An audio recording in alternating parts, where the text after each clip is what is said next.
Hai anak-anak ibu, assalamualaikum, salam sejahtera untuk kalian semua. Kita bertemu kembali dalam mata pelajaran Bahasa Indonesia bersama Ibu Nur Ainun. Materi kita kali ini tentang teks cerita sejarah atau novel sejarah. Simak dengan baik. Kompetensi dasar pada pertemuan kali ini mengidentifikasi informasi yang mencakup orientasi rangkaian kejadian yang saling berkaitan, komplikasi dan resolusi dalam cerita sejarah lisan atau tulisan. Adapun indikator pencapaian kompetensi pada materi ini yakni 1. Mengidentifikasi isi atau informasi teks cerita sejarah. Yang kedua, mengidentifikasi struktur teks cerita sejarah. Tujuannya yaitu peserta didik mampu mengidentifikasi isi atau informasi struktur teks cerita sejarah dan menyusun atau mengonstruksi simpulan nilai-nilainya.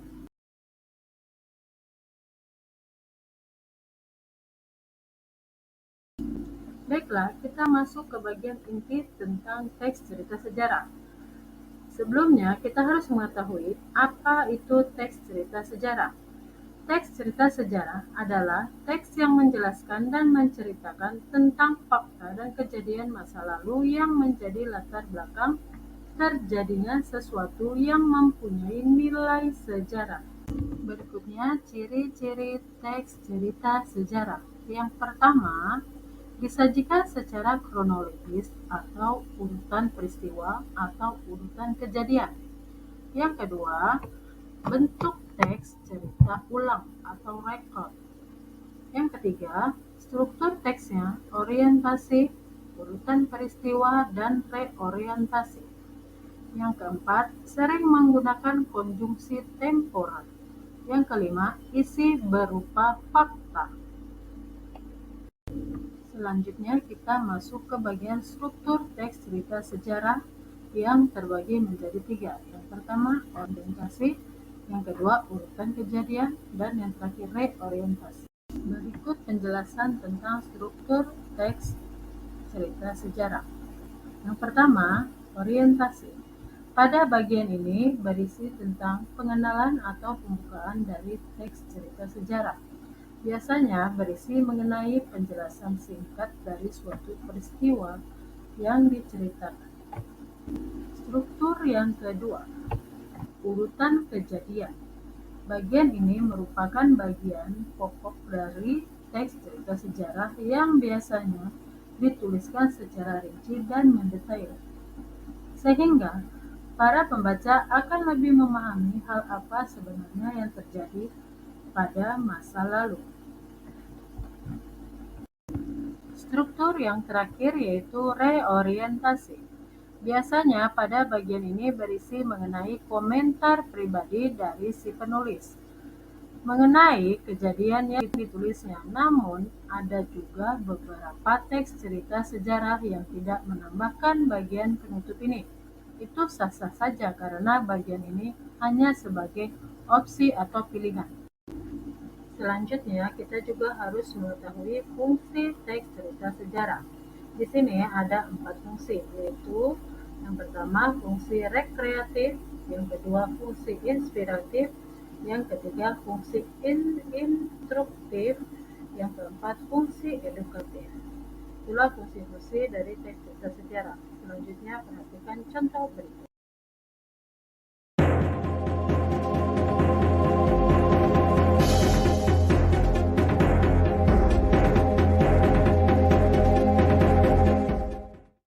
Tuanku Imam Bonjol, pemimpin Perang Padri.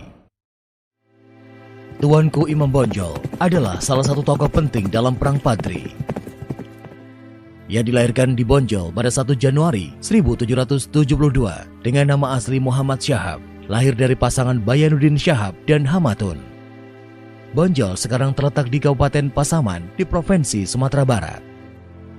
Ayahnya, Bayanuddin Syahab, merupakan seorang alim ulama yang berasal dari Sungai Rimbang, Suliki, 50 Kota.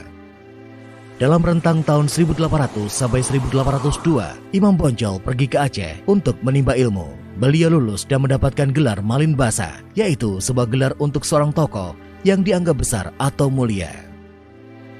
Muhammad Syahab berganti nama menjadi Tuanku Imam Bonjol ketika ia ditunjuk sebagai imam bagi kaum Padri di wilayah Bonjol oleh Tuanku Nan Renceh.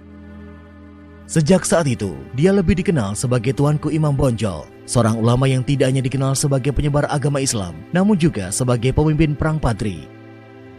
Perang Padri adalah peperangan yang berlangsung di Sumatera Barat dan sekitarnya, terutama di daerah Kerajaan Pagaruyung pada tahun 1803 sampai 1838. Perang ini awalnya adalah perang antara kaum adat dengan kaum Padri. Namun sering berkembangnya waktu, Perang Padri berubah menjadi perang melawan penjajah Belanda. Perang Padri diawali dengan munculnya pertentangan sekelompok ulama yang dijuluki sebagai kaum Padri terhadap kebiasaan-kebiasaan yang tidak baik yang biasanya dilakukan oleh kaum adat. Kaum Padri juga berusaha untuk memperbaiki pengamalan hukum-hukum Islam yang belum sesuai dengan syariat Islam. Dengan terjadinya perpecahan di Kesultanan Pagaruyung membuat peperangan tidak dapat terhindarkan. Setelah sekian waktu berperang, kaum adat terjepit dan membuat mereka memutuskan untuk meminta bantuan kepada Belanda dalam menghadapi kaum Padri. Kerjasama tersebut resmi terjalin pada tahun 1821. Dengan adanya kerjasama ini, kaum adat berharap Belanda dapat memberikan mereka sejumlah bantuan berupa tentara maupun persenjataan yang lengkap. Namun bantuannya diberikan oleh Belanda tidaklah gratis, karena Belanda meminta sejumlah imbalan berupa hak akses dan penguasaan atas wilayah Darek atau pedalaman Minangkabau. Campur tangan Belanda dalam Perang Padri ditandai dengan penyerangan di Simawang dan Sulut Air oleh pasukan Kapten Goviner dan Kapten Dienema awal April 1821 atas perintah Residen James Dupuy di Padang. Namun sekalipun kaum adat mendapatkan bantuan dari Belanda, bukan berarti perang selesai begitu saja, karena pada kenyataannya kaum Padri memberikan perlawanan yang menyulitkan tentara Belanda. Di Jawa meletuslah perang Diponegoro. Hal ini membuat Belanda kewalahan. Gubernur Jenderal Johannes van de Bos mengajak Tuanku Imam Bonjol, pemimpin kaum Padri, untuk berunding dan melakukan gencatan senjata. Perundingan tersebut tertulis dalam maklumat Perjanjian Masang tahun 1824. Namun tidak lama kemudian, setelah berakhirnya perang di Jawa, seperti watak kebiasaan buruk penjajah, Belanda justru melanggar Perjanjian Masang dengan menyerang Nagari Pandai Sike. Perang Padri kembali berkobar. Dalam perang ini, Belanda juga melakukan siasat adu domba. Belanda membujuk Sentot Ali Basya beserta pasukannya. Sentot Ali Basya adalah seorang panglima perang ternama yang bertempur melawan Belanda dalam perang Diponegoro. Akibat strategi Belanda, Stelsel membuatnya dia dan pasukannya terpisah dari Pangeran Diponegoro. Dan setelah ia menyaksikan penderitaan rakyat akibat perang, dia berpikir untuk mengakhiri perang. Ia memutuskan untuk menyerah setelah Belanda berjanji akan memberikan sejumlah tanah kepada Sentot yang akan ia gunakan untuk menyebarkan agama Islam di sana. Namun Belanda tidak menepati janjinya. Pada 1832, Belanda datang menemui Sentot dengan membawa janji akan memberikan sejumlah tanah di suatu wilayah di Minangkabau, di daerah bernama 13 Koto.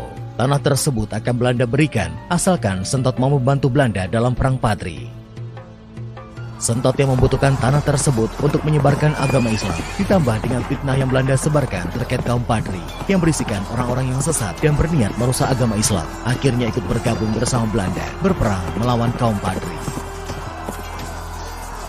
Namun setelah beberapa lama Sentot bertempur, ada satu kejadian di mana pasukannya dan kaum Padri mengumandangkan azan di waktu yang bersamaan. Suara azan tersebut terdengar di kedua belah pihak dan langsung menyadari bahwa mereka sedang berperang melawan saudaranya sendiri. Sentot Ali Basya juga akhirnya menyadari bahwa kaum Padri sama seperti pasukan Sentot yang mempunyai pakaian, hati, keimanan, dan cita-cita yang sama. Kesadaran tersebut akhirnya mendorong terjadinya pergolakan dalam diri Sentot. Ia menyesali dirinya sendiri yang dengan mudahnya diadu domba oleh Belanda. Terlebih lagi, ia juga menyesal atas tindakannya terdahulu yang memilih untuk menyerah sehingga mempercepat kekalahan Pangeran Diponegoro. Usaha Belanda dalam mencegah pertemuan yang terjadi di antara kaum Padri dan pasukan Sentot akhirnya berbuah sia-sia. Pasukan Sentot justru memutuskan untuk berbalik melawan Belanda dan mendukung perjuangan kaum Padri. Tidak hanya itu, pada tahun 1833, kaum adat yang menyadari kelicikan Belanda juga memilih berpindah pihak dan mendukung perjuangan kaum Padri dalam menyerang Belanda. Bersatunya kaum adat dan kaum Padri berdasarkan kompromi yang dikenal dengan nama Plakat Puncak Pato yang mewujudkan konsensus adat Basandi Syarak, Syarak Basanandi Kitabullah, yang artinya adat Minangkabau berdasarkan agama Islam, agama berdasarkan Kitabullah Al-Quran. Setelah sekian lama kesulitan memadamkan perang Padri, Belanda mendapatkan bantuan dari Batavia. Pada tahun 1837, peperangan yang selalu dimenangkan oleh kaum Padri justru berbalik hasilnya. Belanda menyurutkan kaum Padri dan kaum adat dan mengepung benteng kaum Padri di Bonjol. Kaum Padri mengalami pengepungan selama 6 bulan. Keadaan kaum Padri semakin bertambah parah dengan datangnya pasukan Belanda dari bangsa Afrika. Pada akhir proses pengepungan, Imam Bonjol diajak bertemu untuk merundingkan solusi atas peperangan yang terjadi. Namun bukannya berunding, Belanda dengan cara liciknya justru menangkap Tuanku Imam Bonjol beserta pengikut yang mengawalnya. Tuanku Imam Bonjol diasingkan ke Cianjur, Jawa Barat, kemudian dipindahkan ke Ambon dan akhirnya ke Lota, Minahasa, dekat Manado, sampai ia wafat dalam pengasingan pada 8 November 1864. Sementara itu, pasukan Sentot dilumpuhkan oleh Belanda dan Sentot Ali Basya diasingkan ke Bengkulu. Di Bengkulu pula menjadi tempat peristirahatan terakhirnya. Sebagai bentuk apresiasi atas perjuangan Tuanku Imam Bonjol melawan penjajah Belanda, pemerintah Indonesia menobatkan Tuanku Imam Bonjol sebagai pahlawan nasional sejak tanggal 6 November 1973.